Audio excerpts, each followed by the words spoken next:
So হ্যাঁ guys, আমি রবি চলে আসলাম নতুন ভিডিও নিয়ে। আজকে আমি ready for the Khanjan Ali tour. তো আমি রেডি, আমার মেয়ে রেডি, আমার ওয়াইফও রেডি, কিন্তু এখন আমি গাড়ি বের করবো তার আগে তোমাকে ইন্ট্রোটা দিয়ে দিলাম কি আমি এখন যাবো, এখনও রওনা দেবো, ঘন্টা দেড়েকের মধ্যে আমরা পৌঁছে যাবো ওখানে, কারণ আমি আস্তে আস্তে চালাতে যাবো ফ্যামিলি। তো আমি রেডি, তোমরা আমার সঙ্গেই থাকো। চলো খানজান আলী দেখে আসি। খানজান আলী আজকে একটু হবে, খানজান আলী রওজা ওদিক দিয়ে রওজার পুরো মানে দরগার যে সাইডে পুরো দিঘির পুরো চারপাশে একটা রাস্তা আছে, ওই রাস্তাটা ঘুরে তারপরে মাজারটা জিয়ারত করে তারপর আবার আমরা চলে আসবো, রওনা দেবো আবার আমরা বাড়ির উদ্দেশ্যে। তো সবাই আমার জন্য দোয়া করবা, আমার ফ্যামিলির জন্য দোয়া করবা। বিসমিল্লাহি তাওয়াক্কালতু আলাল্লাহি লা হাওলা ওয়ালা কুওয়াতা ইল্লা বিল্লাহ।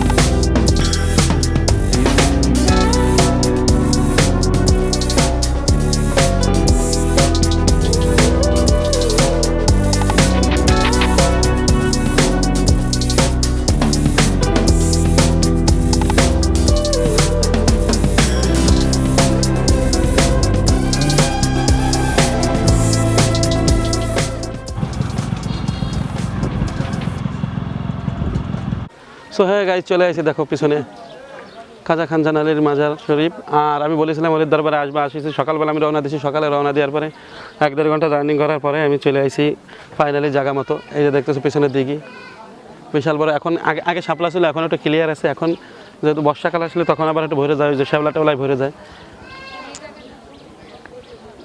আর আমার সাথে আসছে আমার ওয়াইফ আর আমার মেয়ে, এই যে আম্মা আমার মেয়ে। তো দেখো জিয়ারত করা হয়েছে, মেয়ের আগে এসে জিয়ারত করছে, তারপরে মুখের যে চুষনিটা ছিল ওটা হারাই ফেলানোর পরে এবার পাগল হয়ে গেছে, ওটা আবার লাগবে। তারপরে আমি আবার এখান থেকে মোটরসাইকেল নিয়ে গেছি, মোটরসাইকেল নিয়ে যাই, তারপরে ওখান থেকে ফার্মেসি থেকে কিনে পরে আমি আনছি, পরে আইনে দেওয়ার পরে তারপরে এখন ঠিক হয়েছে। এখন একটু ঠান্ডা আছে, দেখো আগেরটা ছিল লাল, এটা হচ্ছে সবুজ। তো দেখো আমাদের জিয়ারত করা শেষ, আমরা গেছি জিয়ারত করছি, জিয়ারত করে বেরোইছি, বেরোনোর পরে তারপর হচ্ছে আমি ওই মেয়েকে যে ওইটা কিনে এনে দিছি, এখানে দেখা যাচ্ছে সোজা। আর লোকজনও আসছে অনেক। আর আমি তোমাদেরকে পুরো এই দিকের যে পুরো সাইডটা আমি ঘুরে দেখাবো। একটু পরে আমি যাবো, গাড়ি নিয়ে যাবো, গাড়ি নিয়ে পুরো সাইডটা আমি টোটাল কভার করে আসবো, একবারে কভার করে এসে তারপরে রেস্ট হবে। আর এখানে লোকজন গোসল করতেছে কিছু, আর মনে করো যে দূর দূরান্ত থেকে লোকজন আসছে অনেক। তো গতকালকে ব্লগ যেটা ছেড়ে দিচ্ছি, দাও ভাই, গতকালকে ব্লগ গেছে, গতকালকেটা সারা হয়ে গেছে, ওটা যে দেখে আসো, যারা দেখো না চ্যানেলে যায় দেখে আসো। আর কুস্তির যে ভিডিওটা ছিল ওটা 3 পার্ট, ওটাও আমি ছাড়ছি, ওটাও লাইক কমেন্ট শেয়ার করে দিও। আর চলো ঘুরতে থাকো, দেখতে থাকো। তো ফাইনালি ভালোই লাগতেছে, রিল্যাক্স, মাথায় কোনো প্রেশার নেই, আমি প্রেশার মেশার একদম জারিত হয়ে আছি। যা ছিল সব এসব টেনশন মেনশন নিয়ে ঘোরাঘুরি হয় না। আর ওলির দরবারে আসলে কোনো টেনশন নেওয়া যাবে না, ঘুরতে হবে, মজা করতে হবে, এনজয় করতে হবে, জিয়ারত করতে হবে, চলে যেতে হবে না। তো চলো আমি একটু মেয়েরে নিয়ে একটু ঘুরি, তারপরে আবার আসতেছি আমি পরে। তো সঙ্গেই থাকো, ঠিক আছে? লোকজন আসতেছে এখন আস্তে আস্তে। আজকে শুক্রবার, তো আজকে অনেক লোক আসবে, দূর থেকে আসবে, কাছের থেকে আসবে, তারপরে বাগেরহাটে যারা আছে তারা আসবে। কামড় দেবে ডেঞ্জারাস।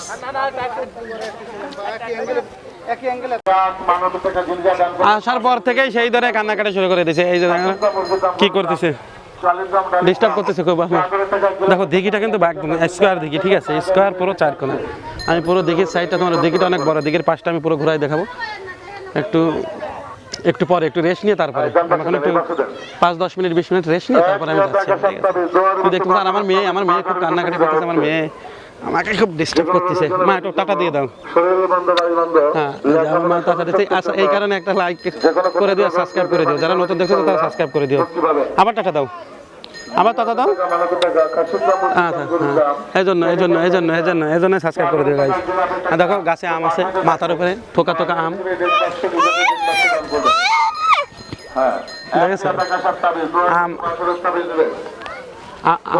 আম ভরে গেছে গাছে। গতকালকে একটু ঠান্ডা ছিল, এই জন্য আমি ভাবছিলাম যে আজকে যদি বেশি ঠান্ডা পড়ে তখন আবার আজকে আসা হতো না, কারণ মেয়ে অসুস্থ। তারপরে চলে আসি, ওয়েদারটা ভালো ছিল সকালে, এই জন্য চলে আসি, রওনা দিছি। আর ওভাবে বেশি সামনে বসাইনি, সামনে বসালে আবার বাতাস লাগবে, আবার ঠান্ডা লাগবে, এই জন্য আর কি।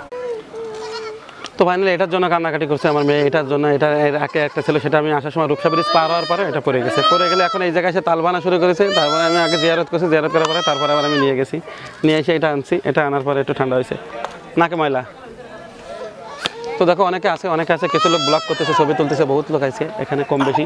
আর ওরসের টাইমে তো অনেক লোক হয়, ওরসের টাইমে এখানে পুরো ভিড় হয়ে যায়, পুরো দিঘির পুরো চারো সাইড দিয়ে মনে করো যে লোক আর লোক হয়ে যায়, মেলা বসে। আর এখন তো একটা মেলা আছে, সেটা হচ্ছে একদম গেটে যে মাঠ, ওই গেটের মাঠে আছে। আমার মেয়ে কান্না করতেছে, একটু পরে আমি আসতেছি এবার।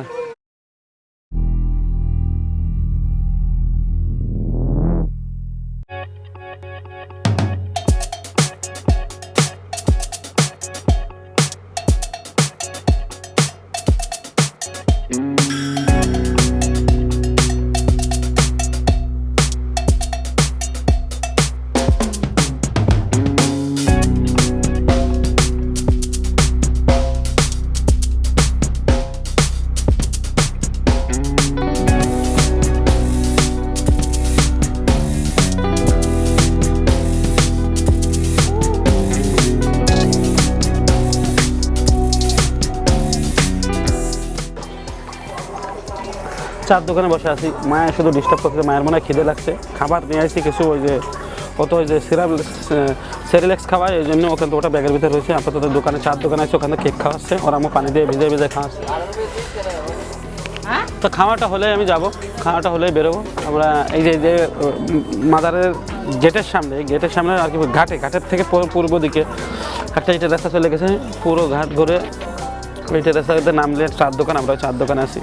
আমার মেয়ে ওই যে দেখতে পাচ্ছ খাচ্ছে, আর ছাগল। তো গরম আস্তে আস্তে বাড়তেছে, সকালে একটু গরম, কালকে ঠান্ডা ছিল, সকালের দিকে একটু ঠান্ডা ছিল, তো এখন গরম বাড়তেছে। আম মাখা খাচ্ছি, মাখাচ্ছে ভাই আমার 20 টাকার আম মাখা খাচ্ছে। খাওয়ার পরে আমি পুরো দিঘিটা একটা চক্কর দেবো, ওই দিঘির সাইডে রোড আছে চিকন করে, ওই রোড দিয়ে ইটের রাস্তা দিয়ে, পাকা রাস্তাও আছে, দিয়ে ঘাটের ভিতর দিয়ে এই দিঘির পাশ দিয়ে এদিক দিয়ে আমি ঢুকে যাবো, ঠিক আছে? হ্যাঁ কিছু বলো আমার পরাণ পাখি। সকালে ঘুম থেকে উঠবেই না, আমরা তো এই জায়গায় আসবো, সকাল আমি ডাকিছি কিন্তু উঠে না, ওঠার পরে আবার শুয়ে পড়েছে, নতুন জামা পরাইছে, তারপরে আবার শুয়ে পড়েছে।